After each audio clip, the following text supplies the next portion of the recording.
Is the IDF collapsing? Yes. Talk. From the copious amount of notes that I have, the answer is yes.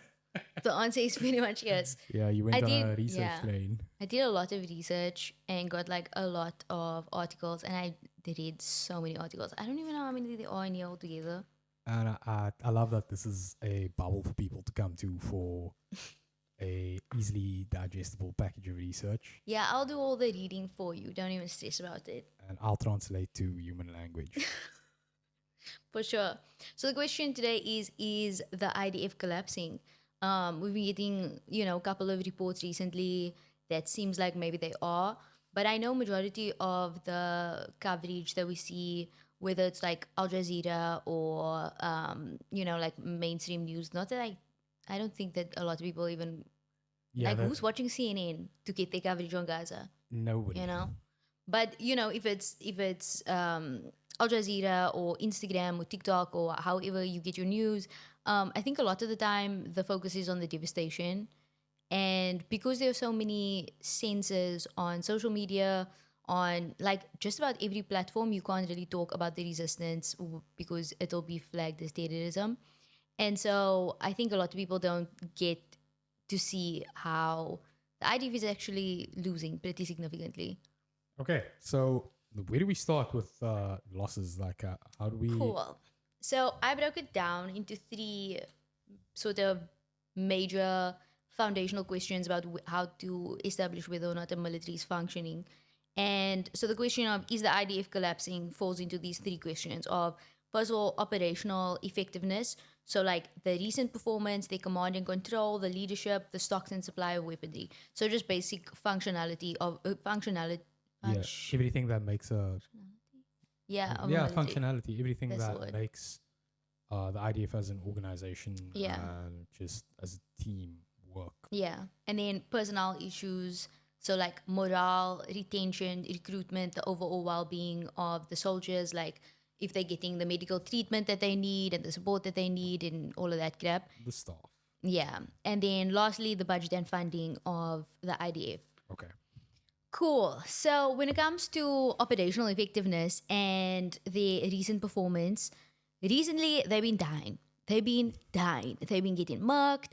Yesterday alone, 38 dead IDF soldiers in Gaza by Al Qassam brigades. We watched like a couple of those videos where it's the video is of a disabled Al Qassam fighter running up to a tank, putting an explosive on a tank, running back, and then watching the tank explode, and he like throws up a peace sign afterwards. It's dope. Like it's really dope.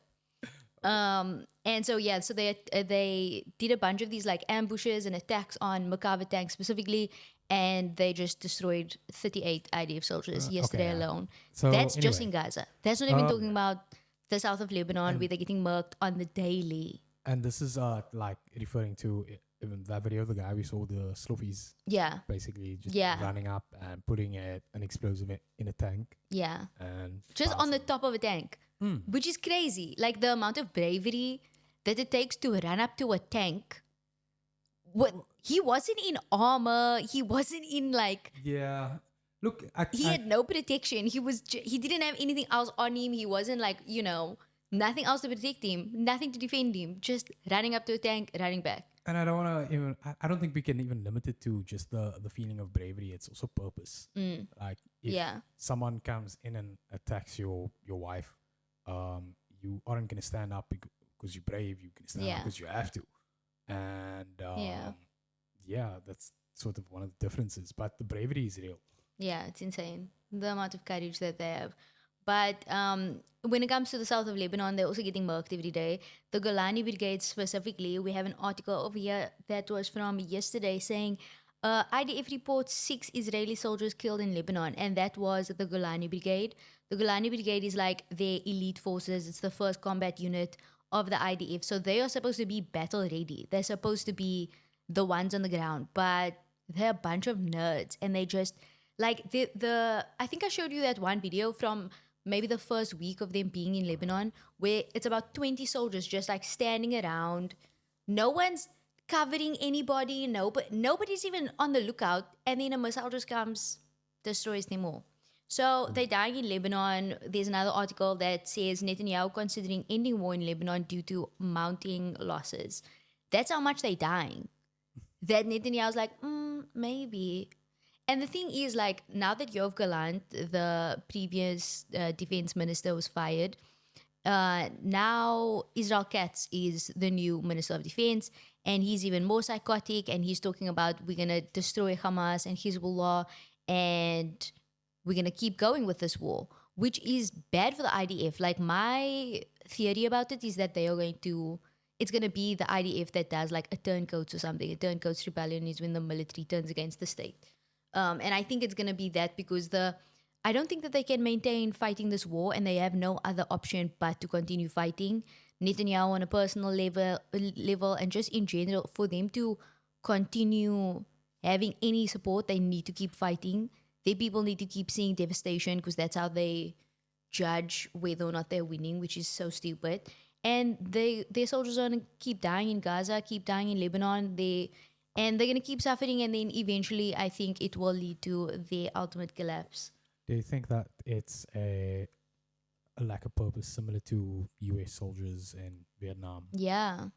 Okay. Yeah. We can talk about Vietnam as well, but the other thing was the other article, Israeli army struggles to secure ground in southern Lebanon after 3-week incursion. Israeli forces have failed to gain control of any area in the region despite deploying tens of thousands of soldiers in the ground operations. Bad investment. And then so that's kind of like on the recent performance. That's the very recent performance. That was yesterday. So they're not doing well. And then when it comes to like the actual command structure of the IDF, we can see that it's 100% failing because when it comes to like the war crimes, like the seven workers from the Central World Kitchen that were killed, like purposefully, their convoy was targeted, and then they tried to like flee, and they were targeted again. They tried to flee again, and they were targeted for a third time, eventually killing everyone there. So it was very much a targeted operation. And the IDF claims that this was like mid-level officers. It wasn't a commander that gave the order to do this. So that means that soldiers are just doing whatever they want in Gaza. Yeah, is it sort of are like the soldiers essentially like pawns in the play? So Yeah. in chess terms, they're willing to sacrifice these soldiers. There was this other article from The Guardian where the quote is, "I can't justify this military operation anymore. The IDF reserve is refusing to return to Gaza." And in this article, he said, the soldier that's refusing to serve, he says, "I saw soldiers graffitiing houses or stealing all the time. They would go into a house for a military reason, looking for weapons, but it was more fun to look for souvenirs. They had a thing for necklaces with Arab writing that they collected. We were given an order. We were inside a house, and our commander ordered us to burn it down. When he raised the issue with the head of his company, he added, the answers he gave me were not enough. I said, if we're doing all of this for no reason, I'm not going to participate. I left the next day." So that shows you like the command structure within the IDF. Either they aren't the commanders are not taking the blame for war crimes, or they're directing their soldiers to do war crimes. And from this quote, like you can see that the soldiers are like, okay, but the war crimes are not leading to any military goals. But so it's essentially they're sending soldiers out with, like, if someone's going to be sacrificed, there needs to be a return on that particular strategy. Yeah. Whereas in this case, it's just go out there, and plunder, sort of like pirates. And it's disrespectful to pirates. When you do that, when your entire army is just committing war crimes and doing a genocide, how does that achieve any of your military goals? So that's why the IDF has once again had to go into Jabalia, and that's why 38 of their soldiers just got killed in Jabalia again, because they will go. Jabalia? Jabalia is in the north of Gaza. It's the part that's currently being besieged. I think it's like day 30 something that the north of Gaza has been besieged. People have had to evacuate and flee so many times. It's been like really, really devastating. But the point, the IDF, they do this every single time. They'll do a massive bombing campaign to try to clear the area. Then they'll bring in their tanks and their bulldozers, and they'll think that that's advancing. But the Al Qassam brigades and every other militant group in Gaza will just keep popping up out of tunnels and keep ambushing the way that they have been ambushing. And this is like they destroy Jabalia. They've bombed and bombed and bombed, and still 38 of their soldiers got killed. Is there so the reason for the target on Jabalia is, well, like they're going for the north now. So far they've taken, or they've bombed out nowhere. What do you mean? Like, are they have in terms of like regions in Gaza that are still alive? No, there's nothing. They've destroyed the entirety of Gaza from the north to the south, like Rafah, everything.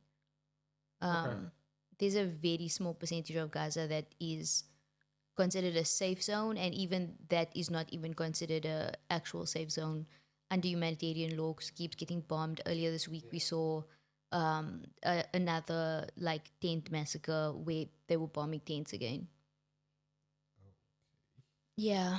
So can you talk to me about the shortage of interceptor missiles? Yeah, so that's the other part, like the stocks and the supply of the weaponry. That's the other very vital part of the just basic structure of the IDF. So we've been getting reports for a while now, but like when you actually see all of them combined, you're like, oh crap, they are actually dying out here.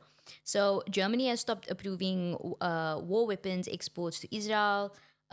There's another article. Israel raises approval level for use of heavy weapon amid ammunition shortage.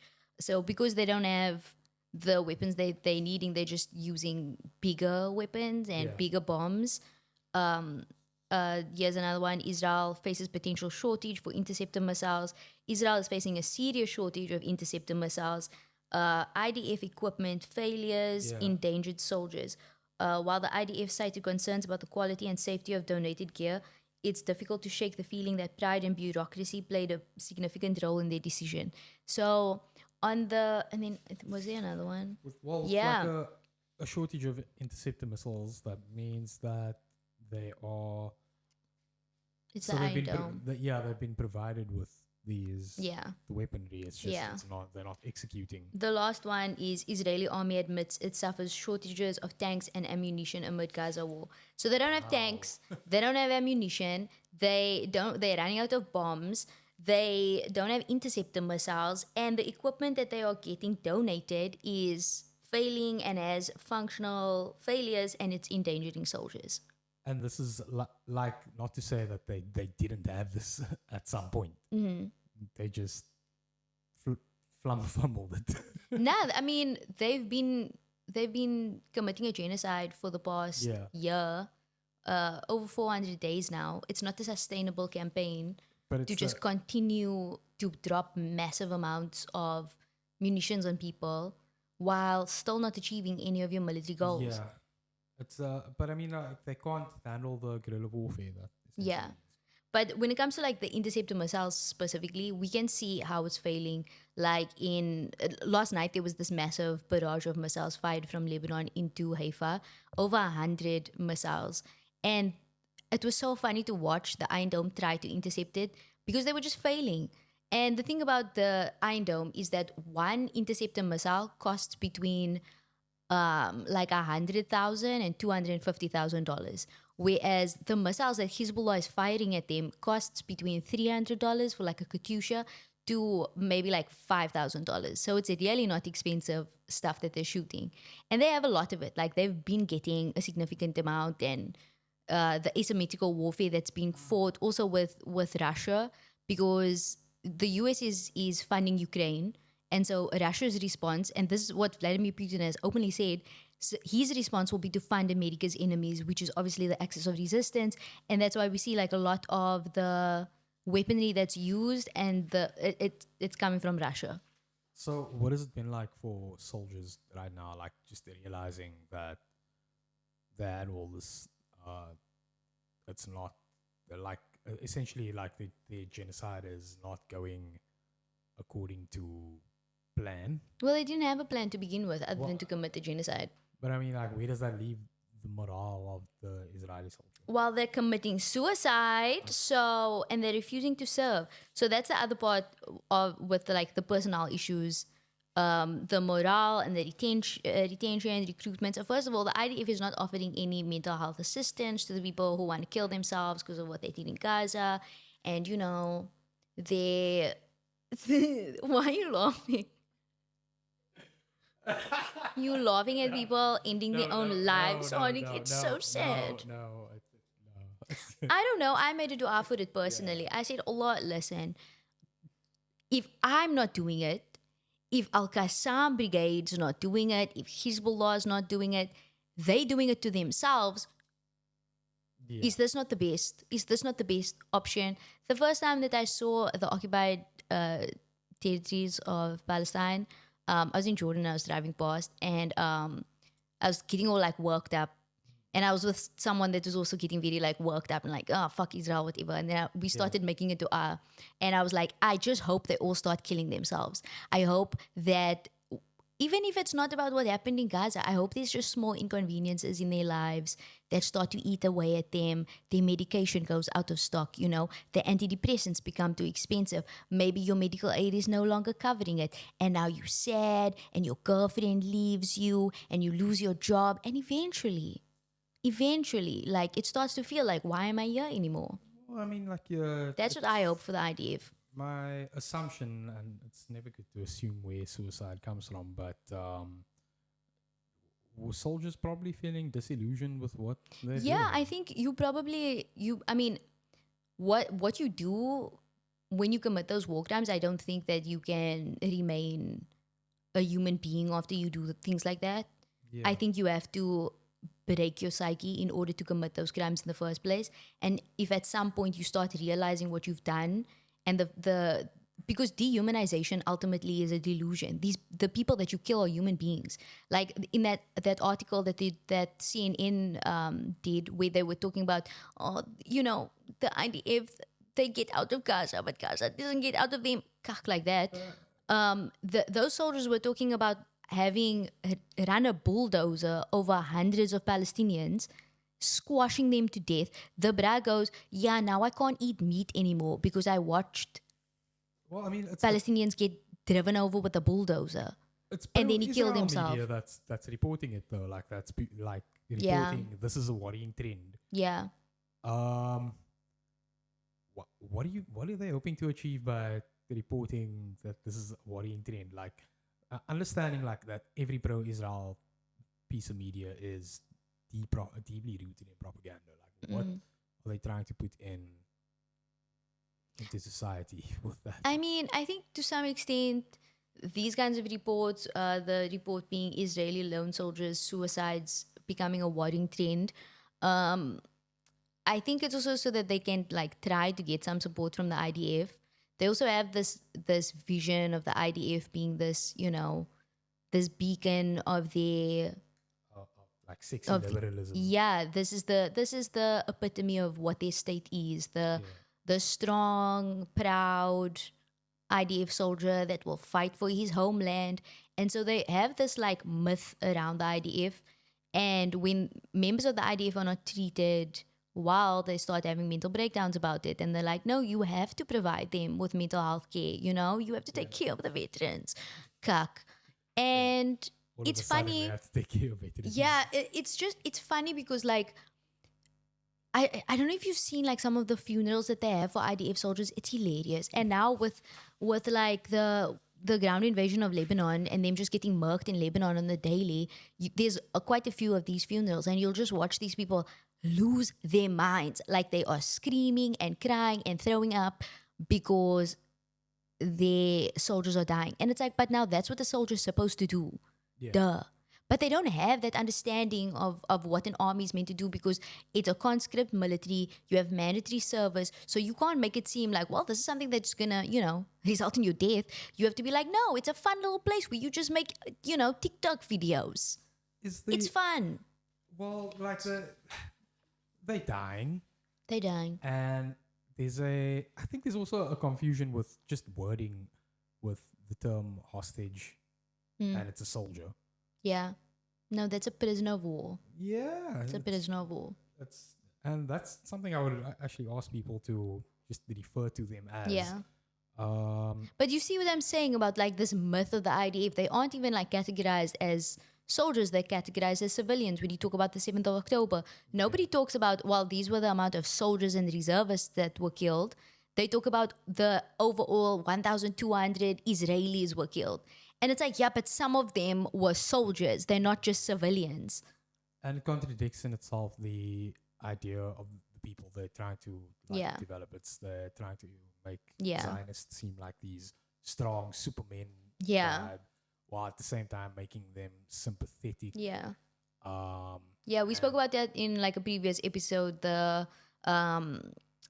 Theodore Herzl version of the new Jew being like basically Aryan race, strong, proud, will not be holocausted. He's now here in sorry, this bro. European colonial outpost. Me and the patriarchy aren't gonna let you out. Yeah. But yeah, like just think about the morale and the way that these soldiers are having like psychotic breaks. And so 25% of reservists have also refused to serve. There was also this letter that was signed by 130 of the reservists, a public letter explaining why they are refusing to fight in Gaza, which is like a pretty big deal. The fact that they don't want to fight. And then on top of it, you have the Haredi Jews that are being conscripted into the military now. And these are people who don't believe in the use of violence, for religious reasons. They don't believe in using violence at all. Yeah. And so they are now being drafted. And How are they responding to this? no, they're fighting there in the road, maybe. They're fighting each other. They're doing protests. It's a mess. Like, it's a complete mess. And it says here, the IDF requires some 10,000 new soldiers, 75% of whom will be combat troops, but can only accommodate the enlistment of an additional 3,000 ultra-Orthodox soldiers. That's sad. Imagine you need 10,000 troops. You need 10,000. How many kilometers of land? 44. Oh my god. It's from like Simonstown to town. That is weak. Weak. That is. But yeah, so like on the point of like the morale and stuff, I just want to talk about Vietnam and my like trip to Vietnam and what I saw there. But go ahead. Before you go there, can I just ask the soldier what is the investment cost into developing a soldier? What do you mean? If we think of, okay, this is what the missile costs into prepping a soldier, an IDF soldier to be not really genocide ready. I'm just trying to put numbers together of the amount of money being wasted. I don't know how to quantify it like that, really. Yeah, let's make. But I mean, it's a 2-year mandatory service, so you get trained for 2 years, and then you at that point you are just a reservist, so you go on to like live a normal civilian life, but you will get called into the army at any point. And so if you do decide to become part of the army, like professionally, like that's your job, then you're spending extra time specializing in whatever. That's also a cost to them, like But- the training and all that. Like if you look at the list of IDF soldiers that have been killed, then they usually say like he's whatever his rank was. The amount of like captains and majors, and then he's a 21-year-old. So you're 18 when you join the IDF. You have 2 years of mandatory conscription, and then it's just one more year, and then all of a sudden you're a major. Yeah. That's not how it works. That's not how jobs work. So whatever the investment is, bro, I feel like increase it a bit. Intern, maybe senior intern. Like for real, like when I look at it's always like the Golani Brigades, and I just need to emphasize how important it is that it's the Golani Brigades. This is considered their best fighting force. They dying all the time in the south of Lebanon. They're getting murked daily. And also, just to point out the contradiction even more, the Ridwan forces, which are the ground forces for Hezbollah, they have not sent out their best brigades yet. In 2006, it was 30 days, so 33 days. Obviously, this has been much longer. I think it's approaching 50 days at this point. But during 2006, they didn't send out their best brigades, and they won without sending out their best brigades. The B team. And you can see like the escalation of the use of weaponry. Hezbollah isn't using the stuff that they have yet. They've been putting out these videos of their ballistic missiles, their tanks, all of this stuff. They aren't using it yet. So it hasn't even. We haven't even shown you yet. Yeah, you don't even know about it yet. Oh no. Oh, no. Okay, let's go to Vietnam. Yeah, so I went to Vietnam a few years ago. I'm a big, history nerd, and I don't know, like my family never really like travels to a country to have a nice time. They always travel to a country for a political reason. It's just, or like research purposes, Yeah, fair enough. Yeah, so we went to Vietnam to go to like the tunnels specifically. Me and my dad, we've always wanted to go, and I have to say, like being in Vietnam, just being there initially, just coming into the country, it's a very like joyful place, and the people are so warm and kind and open that you never think that these were people that suffered under such great occupation and such like violence. People are genuinely very happy and they're very proud of the resistance. And Vietnam was occupied by the French until 1885 as well, for about 30 odd years. And then in the 1950s, with Laos and Cambodia, there was this campaign by the US, occupation of Vietnam and Laos and Cambodia as well, followed by massive bombing campaigns, napalming, the use of Agent Orange, both of those being like chemical weapons, and then actual troops. Remind me again, what was the US's issue with Vietnam? They were fighting communism. Oh, so they didn't have an issue. Huh? They It actually was just Cold didn't- War. Yeah. Cold War business. No, yeah. It was, just US between US. Yeah, it was nonsense. It was complete nonsense. So I went to the Cuchi forest at Cuchi. It's Vietnamese, not a rude word, No, never. but Never on the show. never. But yeah, so we drove from Saigon, the capital city, to the Cuchi forest, and the Cuchi forest was where the Viet Cong, the Vietnamese resistance in the north, where they had like the stronghold in this forest, and this forest was napalmed massively. They used Agent Orange, massive bombing campaigns, and this is where the Vietnamese like fought against the Americans so hectically that it caused them to withdraw. It was one of the reasons that they ultimately withdrew from Vietnam overall. But on the way into the forest, like it's just agricultural land and villages and stuff, and it's just farmlands. And we stopped at the shop, and they were making these very like beautiful handmade bowls. And we walk into the shop, and we see the people like making the bowls. All of them have physical disabilities, or they're like physically disfigured somehow. And I asked someone about it, and they explained to me that these are like centers that are set up to give people who have been physically affected by napalm and by Agent Orange, to give them jobs. And it was so shocking because the people were of all ages. It was young people and older people. And it was just this like realization that the scars of American imperialism they're still very much there. We're still living in that era. Yeah. Like seeing people like in their 20s with physical disabilities because of Agent Orange was crazy. And then we drove from there into the forest, and like obviously that's the feeling that I'm going into this forest with. Like I want to see the booby traps. I want to see how they died now. And you go on this tour, and like it starts off within a bunker in a tunnel, and it's just dope. But the forest itself is like very thick and dense and like loud. Like it's like forest loud. Lots of animals, lots of like bird, and it's loud. The sound of a forest. Yeah. And once you go into a tunnel, it's like complete and utter silence. Like you don't hear anything. It's pitch dark. It was crazy. The first level of tunnels in Vietnam is just like a labyrinth, and it's all very like small and tight tunnels. And the thing is, the leader of the Viet Cong, Ho Chi Minh, he lived in Gaza for a few months, and he was kind of like working with the resistance. So I don't know. The tunnels in Gaza are probably like way better Yeah. from the tunnels in Vietnam in the Yeah, 1960s. just advancement over time. Yeah, and also because they've been occupied for a longer period.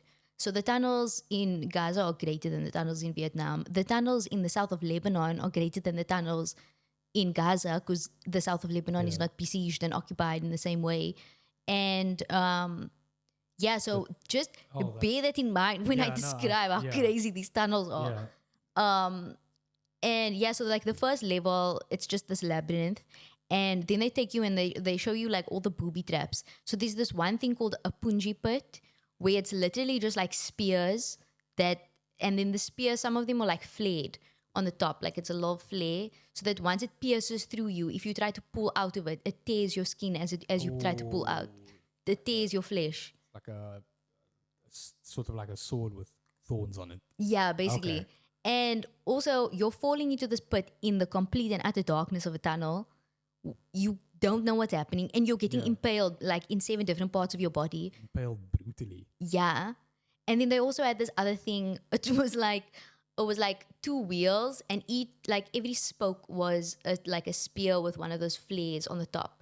And then there were some of the spokes that even had like another little, spear section coming out of it. Spear section. And then the wheels like turned in opposite directions like that. So if you fall into it and you try to move, it's just gonna turn and rip you further. What was the tour guides like tone like explaining these things to It you? was actually kind of interesting because he's taking us like through all of these the booby traps. Like some of them are uncovered and you can like see, some of them are like you have to look down and see them. And he also shows the American soldiers' uniforms that's just like left behind. Crazy, like, and yeah, you see. Yeah, it was wild. Like they even had Americans like their AK-47s that they managed to get, Oh, that's lovely. and you could go shoot them I just- for I just think that that's great because of like like how British tour guide does it in like a museum where they're like We stole this, we yeah, stole like, this. oh, we stole this. Like I'm so glad we someone's took doing this off them. Yeah. it. Yeah, this is but- really devastated them. It was crazy because the tour guide at some point he's like going through all the booby traps and showing us like all the different ways that they just destroyed American soldiers, and he stops at some point and he's like, we didn't want to do this to them. We knew that the people coming to fight here were young men that were drafted. They were 19-year-olds. They were young boys, and we didn't want to do this to them. But we had no other weaponry. We didn't have their fighter jets, their Apache helicopters, their machine guns, their tanks. We only had spears and knives. Yeah. That's it. We had to use what we could use, and we hoped that they would be so brutally injured that it would stop them from coming. Yeah. And he also said like they didn't want to kill them. They just wanted them to be injured at least so that they would stop. Yeah, and I don't think let that get lost on the fact that this is tact as opposed to Yeah. someone coming with their airplane and like Yeah. their helicopter and doing the thing. Yeah. This is pure tact and Yeah. strategy. Yeah. Which, And the whole aim of guerrilla resistance is that you know that the fight is asymmetrical. That one side is stronger, more powerful, has greater military might and greater military technology than you, but you have to exploit every single one of their weaknesses. And that's what the Viet Cong did. Like they were so good at it. One of their tactics was whenever troops were trying to advance, like American troops were trying to advance, they would allow them to advance and then ambush them where they were. And then as they were retreating, they would then attack them further. And whenever they were like, this is also what happens in Lebanon and in Gaza. Like the IDF will think that they are advancing only to be ambushed in that position. So when you think about like the morale and the psychological warfare of that every time you take a little bit of territory, you're getting murked the minute you get there, it messes you up. And actually like going into the tunnels, it was so insane because it's very disorientating. You're in the tunnel. You're above ground, and then you step into the tunnel, and it feels like you're only stepping like you step down like a meter. Okay, and it's like dark and what. But the minute you get in there, it's like complete silence, pitch black. Also, Vietnam is extremely hot. It's high 30s, 40 sometimes, and it's like 97% humidity. So it's insanely hot. Yeah. And inside tunnels that are small and tight and pitch dark, it's hella scary. Like, it's so disorientating because you also don't know where you're going. You can't see in front of you. You just have to feel. And these soldiers, what was happening was that they were feeling around in the tunnels, crawling around, and then falling into an ambush or falling into like a pit, falling into a booby trap, and getting impaled in the complete and utter darkness of these tunnels. And when I went into these tunnels, there was one that was like, the guy said it's like 5 meters, and then you feel to the left and you'll get out. Or if you don't get out at that point, you go down for a kilometer and then you get out. And I was like, oh, I'm brave. I can do this.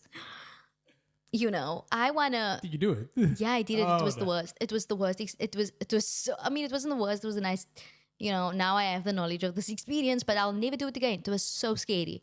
Like, it was so scary because I knew in the back of my mind, like, the Viet Cong are no longer here. Even if they were, they'd know I was on their side. I'm small and Asian looking just like them. Like, I'll be fine. I'm not going to fall into a booby trap, all of those things. But I was scared in those tunnels because it's so, like, it's claustrophobic. You don't know where you're going. It's pitch dark. Like, it's really, really scary. So you're moving with a tour guide and, like, going through all of the memorabilia. From memorabilia. They just had tons. They were like, this is from the Americans. This is what we got this from them. Crazy. So where does it go from there? You go through the tunnel? Yeah, I went through the tunnel and I came out, and genuinely, like, being in that forest afterwards, like, I was just kind of like walking around for a bit, and I was feeling like so hopeful, and I felt like liberation for Palestine is so possible within our lifetime, because if this is what the boys are doing, if this is what they have, and this is all that they have to do, really. Like, I know it seems really really hectic that it's this massive, horrible, terrifying army that's committing this genocide, that's expanding this war to Lebanon, now to Syria, bombing Iran, bombing Iraq, just everywhere. And no one is able to stop them, but they are being stopped. Like, we can see it here. Yeah. They're dying constantly. They're running out of arms. Their tanks are being destroyed. Their morale is being destroyed. And that's what guerrilla resistance is. It's exploiting your enemies, every weakness of your enemy, exploiting it to the nth degree. And that's what they're doing. And that's how the IDF is collapsing, and that's how we're winning. And it's some of what they're doing. I mean, we are not close to as smart as the is on the ground resistance. So not even close. I mean, do you know how many times I'd be like, imagine. Yo, guys, that was crazy. That was wild how you did that. I can't even imagine what they're like. Yeah. What are they up to right now? So if we move on from... the other thing that I wanted to say about, like, Vietnam specifically, and what I learned there, was that because the land belongs to you, you're indigenous to the land, you are familiar with the terrain, and you adapt to the terrain, and you work with the terrain. Like, they created these tunnels, and, like, also within the forest, it was just so crazy. Like, there'd be just like a random rock formation and then a tunnel at the bottom of it. And they knew where everything was. They'd be like, this is the tree where the tunnel goes in over here. And because the tunnel system is so complex, so it's this massive labyrinth on the top, and then you go down further into, like, bunkers, into kitchen areas and stuff. And the way that they, like, used every aspect of their environment, there was also this other thing that they would do. So there's very long, like, reeds and grass in Vietnam, and the Viet Cong would, like, sit in these positions for weeks on end, waiting for American soldiers to come through the grass, and then they corner them in the grass. Yeah. Creeping on the low. Yeah. And like that's what you fight against. You fight against indigenous people who know this area, who know this terrain. In Lebanon, they know the terrain. In Gaza, they know the terrain. They work with it. And that's also... That fact, it gives us hope. Yeah, it definitely does. It gives us hope that understanding that as much as they are overbearing, yeah, we can resist. Yeah. And we are. We are. We are, and we're winning. And yeah, like I think the last point was the actual budget and funding of the IDF. Oh yeah. Yeah, so economy struggles. Leading economists say that ending the war in Gaza would help. Israel's economy has plunged into uncertainty, labor shortages, inflation, mounting difficulties in agriculture and construction. The reason that there's mounting difficulties in agriculture and construction is because they no longer are capable of relying on cheap Palestinian labor because they aren't giving work permits to Palestinians any longer. Even Palestinians from the West Bank, they relied on like workers from Gaza as well. You can't rely on elitists to get a job done. And there used to be a lot of workers from Thailand that would come and work in like the agricultural sector. But because 100% of Thai workers had been sexually abused, while 100%. 100. Thailand, the country of Thailand was like, we're not sending our people there anymore. You can't go there anymore. Sorry. Isn't prostitution legal in Thailand? Yeah. But they don't want Israelis to be abusing their people. I feel like sex work and sexual abuse. No, it's completely different Yeah. things. I'm just saying like they are. I'm so happy for that fact for Thailand. Yeah. Like recalling it also like takes a stigma away from what Yeah. from their laws. Yeah. They're very progressive on that front. It's quite interesting. Not happy about the 100%. Like that's disgusting. Israel is approaching recession and seeing its budgetary leeway collapse. Israel says Eilat port bankrupt after months of Houthi naval blockade. Port of Eilat declares bankruptcy. And this is my favorite one also over here. Israel faces horror scenario if Haifa port targeted by Hezbollah. Guess what was targeted last night in Haifa with over 100 missiles? I don't know. Tell me. The port of Haifa. Okay. The port of Haifa gets about like 87% of all the shipping because now the port of Eilat has been destroyed. So 85% drop in activity from yeah. Houthi attacks on Red Sea shipping seeking aid from the Israelis. Yemen. Shout out to the boys of Yemen. The port of Eilat declared bankruptcy due to an 85% drop in activity from Houthi attacks on Red Sea shipping seeking aid from the Israeli government. Yep. Okay. Explain what the port of Eilat is. So it's just it's a port like a harbor or whatever. I don't know what to a port. Yeah, it's a port. But because of the naval blockade by Yemen, ships are not getting to go in there anymore. So a lot of them have like diverted to like Cyprus. Okay. And now it's gone bankrupt because that's their main function is the Houthi attacks on Red Sea shipping, which is that refers to so Yemen is targeting any Zionist commercial vessels or anything affiliated to the Zionist regime. Beautiful. Anyone sending anything to the Zionist regime will be targeted by Yemen. This I see also that they're having mounting difficulties in agriculture. Yeah. In the Israel economy. Yeah, that's what we were just talking about now. And so is it land issues? It's the people that they don't have the labor.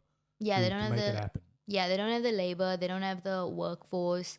And also, like a lot of the farmlands in the north, people can't go there anymore because it's on the border with Lebanon and it's getting rained down with missiles.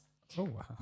So it's fun. It's quite a this is a fancy word. Precarious situation for them, isn't it? Holistic defeat. Yeah, fully.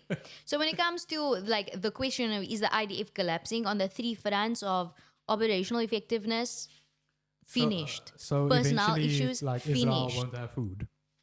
Yeah, I think so. There's this one analyst that I always listen to, Scott Ritter. He's a former Marine intelligence officer. He was involved in like the Iraq weapons of mass destruction. He was part of the UN investigating body that was seeing if Iraq had nuclear weapons or weapons of mass destruction, and he obviously found that they didn't have any. But the US didn't listen to him. They wanted to do a war. But he says that like the state of Israel is no longer going to exist. Like it cannot. It's on its last legs. Is this? Are they essentially surviving on donors? that I Yeah. know. Oh wow. And the thing is, it's not becoming like, it's not a good investment anymore. Nobody wants to invest in them. I mean, you can see the Gulf states pulling away from them. They don't want to do any normalization Yeah. agreements because they don't see a point in doing it. It's not just the pressure that comes from their, For sure. from the people in the country. It also comes from the fact that like it's not a good investment to do business with a country that's in the middle of a war that they're losing. And I mean, structurally, if they're losing like that, and their main income is from donors, it also speaks to Yeah. the importance of boycotting. Yeah, fully boycott, fully always Yeah, boycott. 'cause, I mean that's the thread Yeah. that's gonna The bury fact them. that they spend so much money and so many resources on combating BDS means that BDS is like really really important. The amount of money that they spend on making sure that laws are passed in the US to prevent you from signing on to BDS, the amount of money that they spend like calling it anti-Semitic, Oh my god. it's insane. Like Bro. they spend a lot because it's very important. So It's BDS. not anti-Semitic to decide what you want to do with your money, bro. Yeah, no, it is actually. Oh We my- established that if Israel or Israelis lose a soccer match, that's anti-Semitism.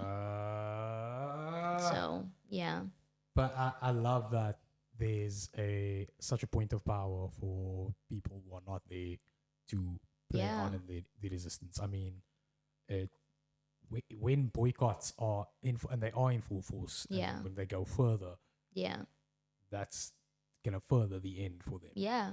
Oh my god. And I think like the boycott needs to be cultural as well, and the cultural boycott needs to pick up a lot more. Like people need to be a lot more aggressive about allowing Zionists into a space. And I know a lot of people get touchy about it, like, oh, but not all the Zionists. Shut up. No. Zionism and the belief in Zionism is very simply that you believe God gave you the right to do colonial violence onto another people. That's Tati behavior. If you believe even a little bit that because God made you a promise, allegedly, even though God promised everybody everything, like, but if you believe that God promised you something so badly that you get to genocide a people for it, that you, and like the argument is always like, well, I don't want the Palestinians to get hurt, but I do think that Israel has the right to exist and that we have a right to a Jewish homeland. That's just settler colonialism. You're just saying divine justification for settler colonialism and the violence that comes with that. It's not a good, no, like it doesn't make any sense. And we should isolate Zionists like wherever we find them. They shouldn't be they shouldn't be comfortable anyway. Like people who were for the system of apartheid, they should not be accepted anyway. People who were for Nazi Germany should not be accepted anyway. Like that belief needs to be eradicated. Yeah. And I'm not saying that like you need to, go do violence against Zionists wherever you find them, but I'm saying that like there needs to be a block between you and people who believe in Zionism. Even if it's just being like, I'm not interested in talking to you, I don't want to talk to you about this. Just isolate them in those ways because you can't allow this stupid ideology to gain any type of legitimacy. And I mean, the same thing that happened here in SA will likely happen after the resistance wins. What do you is, mean? Like Negotiations. No. All the racist people that supported apartheid all of a sudden disappeared. Yeah. Yeah. Oh, you know. Everybody voted for the ANC not allegedly. me. So now's the time. Call them out so Yeah. that it's Like Sana said the last time as well, take screenshots of these nerds that want to stand with Israel. Because The Hague is calling, Yeah. And just by the way, according to South African law, actually, in our constitution, it says that if you promote propaganda or proliferate propaganda relating to a war that our country is against, which obviously South Africa is against what Israel is doing, they're calling it a genocide at the ICJ and like laying formal charges against them. If you proliferate propaganda in favor of a war that our country is in opposition to, then you're committing an act of treason. So, yeah, if you just want to file something there by the NPA, quick, if you want to call up state security, let them know. The NPA offices are actually right next to Clark's. So if one day you just, you're walking around, going to clocks, getting coffee, go to the MPA as well. Stop these acts of treason. Yeah, acts of treason, Thank you everyone for checking us out. Donate. Donate to the link in bio for and sure. Subscribe. yeah. Yeah. Peace out.